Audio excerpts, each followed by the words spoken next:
Governor Whitmer.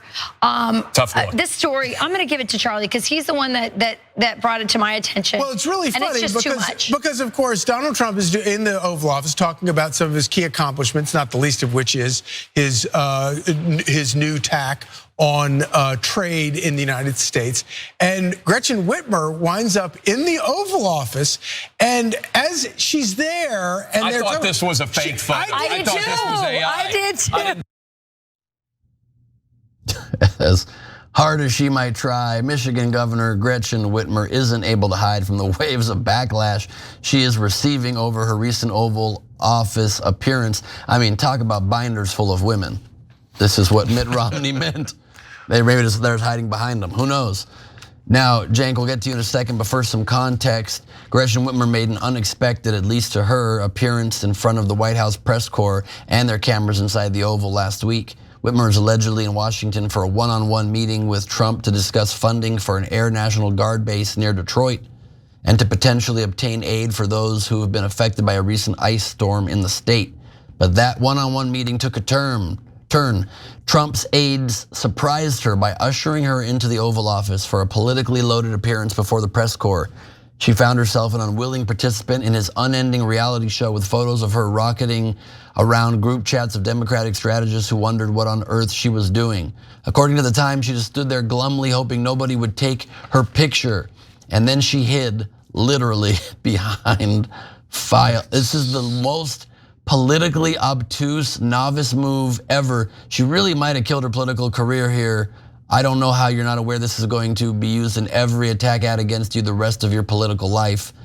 And obviously gonna cause more photos to be taken of you in the moment. Thoroughly confusing, more info coming in a moment. But Cenk, I know you must be excited to chime in on. Oh no, okay, take it back. Cenk's not here, he couldn't be here today, you guys. Cenk clearly has disappeared. Cenk's gone again. He was back for a brief moment, but now he's gone. He's got one more time. Where'd he go? Where does Cenk keep going? How does he do that? It's crazy. God, these politicians are awful. God, that's embarrassing. I get it. You got brought into the room. You didn't expect to get brought into the room. Guess what's going to happen in the Oval Office? Pictures. The minute you enter the room, there's going to be pictures. You got to calculate that in and move on with your life. Look, here's what I want to tell Democratic politicians overall. You have a mouth, words come out of it. You can later make your case and go, oh, I was surprised. I didn't know I was going to the Oval Office. But what am I going to do? Be disrespectful to the president and walk out? That's not how I roll. And I don't care who it is, and I don't care how much I disagree. I'm going to stay there and we're going to take some pictures, and that doesn't mean I endorse what he's doing. In fact, the orders that he signed, I totally disagree with. And then let me tell you why I disagree with them. That's how you would handle it if you were strong. Here's how you would handle it if you're a Democrat these days.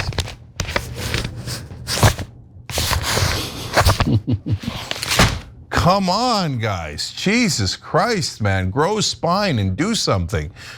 But the very last thing you should do is hide behind binders. Yes, that is true. That is true. And a little bit perhaps in her defense, she was there actually agreeing with Trump on some things. He was talking about this invasive fish species that was affecting her state of Michigan, and she chimed in and agreed. She supposedly also said she agreed with what he's doing on tariffs, which is hard to imagine, but supposedly that's the case. And she hid when he brought up election integrity and rigged elections. And so it's possible, this is a photo, I haven't seen the video of it. Maybe she just quickly went like this as like a, oh boy, like to publicly say. No, she admits it. Yeah.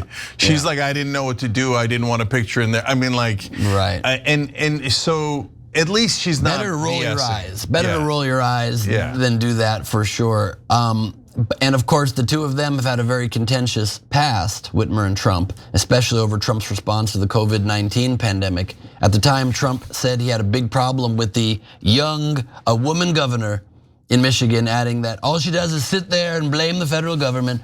Whitmer, sorry, it's not anymore a quote. Whitmer, meanwhile, blamed, I was really embodying him there. Whitmer, meanwhile, blamed Trump for a failed plot to kidnap her that was devised by right-wing extremists, a case that led to 9 convictions. But apparently that's all water under the bridge now, and they've buried the hatchet because the day after the inauguration, Whitmer penned a handwritten letter which had not been previously reported, congratulating Trump, saying she looked forward to working together and praising his support for the auto industry in his first address, according to a person who relayed the text of the letter. Whitmer included her cell phone number and invited Trump to call her if she could be of any help to him. And in this meeting as well, Trump praised Whitmer in the beginning and said, we're honored to have the governor of Michigan here who's doing a really great job. So if they're buddy-buddy, what was she hiding? Why was she hiding? Well, because she was playing Trump's game and didn't want anybody to know about it, it seems. Many Democrats see Trump as a transactional politician who is susceptible to flattery and are acutely aware of how he has sought to punish liberal states and groups. He has aimed to cut off billions of dollars to universities and states with Democratic governors and threatened funding for local public education and public health, leaving state leaders scrambling to find alternative sources of cash or cut spending in other areas. But this is a dangerous game and the stakes are very high, obviously. And now her political future's on the line because she was caught playing, just caught getting swooped right into Trump's plan and forced to sort of endorse things he did, and then trying to hide when she realized she was in over her head by binders, I suppose. Keith Olbermann posted when the report came out, it's rare when you get a shot of the exact moment a politician's career ends, but there you go. I was pretty impressed with that Keith Olbermann impression I just kind of made up right there. A lot of governors, especially Democratic ones, are gearing up for not only re-election bids in 2026, but for the 2028 presidential primary. And getting support from their home states, of course, is crucial. Quote, Democrats from the center to the left believe Trump is an autocrat who represents an existential threat to democracy and our rights. Democratic voters expect their leaders to meet the moment by fighting his dictatorial attacks, not placate, negotiate, or assuage, because doing so makes him stronger and bullies others more. According to Neera Tanden, chief executive of the Center for American Progress. Now, to Whitmer's defense, she stated in the past that she does not regard herself as the leader of the opposition against Trump, and she's been trying to work with Republicans. She told the Associated Press in January, I've shared with some of my colleagues from some of the very blue states that my situation here in Michigan is very different than theirs. I've got a Republican House of Representatives, majority Republican House, now to work with. And following her appearance, she brushed off the criticism and blowback by simply stating, it's not where I wanted to be or planned to be or would have liked to have been. I disagree with a lot of stuff that was said and the actions that were taken. But I stayed in the room because I needed to make the case for Michigan, and that's my job. She also tried to laugh it off during an appearance at the Detroit Economic Club, stating she didn't just want her picture taken, and that's all it was. However, her office did attempt to do some damage control by saying her presence is not an endorsement of the actions taken or statements made at that event. However, she may have not even made those statements because at one point during those statements, she went like this. Okay, so Olbermann might have meant that even staying in the room would end her career because he's like a radical on that stuff. And I'm not a big fan of Olbermann. The audacity during a time like this when our lives are on the line to endorse the mere fact, the mere existence of Donald Trump as a legitimate president calls this union into question. It's not bad, it's getting there. Okay, so, but his tweet was funny. Fairest show in America, okay, and true.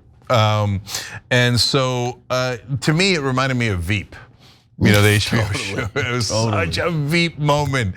That's so what Julia Louis-Dreyfus's character would do. And there. Tony Hale coming up to her afterwards and being like, I thought it was pretty great when you hid there behind the plant in the corner. And then the headlines the next day, travesty, hiding behind plant. Totally. So, Democratic politicians these days don't cover themselves in glory, okay? Figure out a path, guys, and stick with it. And hiding is definitely not the right path. That one we could eliminate, whether it's behind binders or plants or anything else. So get out there, have a plan. You don't have to be maniacal and oppose everything Trump does and call all of his voters dirty names, etc. You don't have to sit there and do nothing, okay? You could actually figure out, hey, what do I agree with, whatever small amount there is. Okay, then happy to be reasonable there because Trump's coming to us. On everything else, we fight him. We fight him, and we fight effectively, and we don't do it in some weird maniacal way. We do it in a way that regains the majority of Americans to our side because we're actually representing them. But there's no world in which you're fighting back or you're representing your voters from behind something else. I mean, it's like leading. You remember that statement they used to make fun of Obama, and it wasn't quite fair because he didn't really say that, but of leading from behind. Like this is literally leading from behind binders, and that's not leading, and that's clear. But that said, is there a world in which she was trying to actually, I mean, she didn't say it, but she kind of defended it in that way, saying she didn't want to be there, she didn't want her picture taken in that moment. It's almost, I mean, is she this dumb, or did she actually know that this move would get coverage, and it's actually sort of a strong act of resistance in front of the man's face, to cover your face and know he's gonna hear about that, and know that she was publicly admitting she did not want to be associated with him in that moment? Maybe it's a bold move to some degree. It won't be used that way. That was a nice effort, Ben. Thank you so much. Okay, no. 100% no. Okay, so I mean, how does that? It makes you look so weak, right? So there's so many other ways to handle it that's strong, right? Okay, if you want an eye roll or would be so much more strong. I mean, you could do sarcasm, you could do sarcasm, eye roll, etc. Or you could just like, you know what? You could call a press conference in Michigan or in Washington right after it, right? And go, hey, you know what? I want to tell you guys something. I went there because I needed to work with President Trump on this issue in Michigan, and I'm proud that I worked with President Trump on that issue, and I'm glad that he came to us and was good on that issue. But then during that Oval Office meeting, he did 2 executive orders that I hated. And let me tell you why I did and why I object to it. Or she could call a press conference and go. True, and it would have been so much stronger if she stood there without even an eye roll, just like vehemently shaking her head no on the thing she disagreed with. That would have gotten coverage, but also looked strong. That's called the Uyghur on Piers Morgan. Yes. So when I don't agree with something, you know, and you could see me on camera on Piers Morgan or any other show, you know it. Right, and next time though, I will try that. You should try it. I have a hard time reading your emotions when you're on camera. It's really hard. A lot of subtlety with how you feel. Well, you know, I'm a soft-spoken guy. You really are. Yeah, and so I'm glad you every once in a while you can suss out my real opinions. Sometimes I get a sense, but I'm going on a limb a lot of the time, guessing. Go out there and fight in the appropriate, balanced way, or in your way, right? But don't hide. Every time you ring the bell below, an angel gets his wings. Totally not true, but it does keep you updated on our live shows.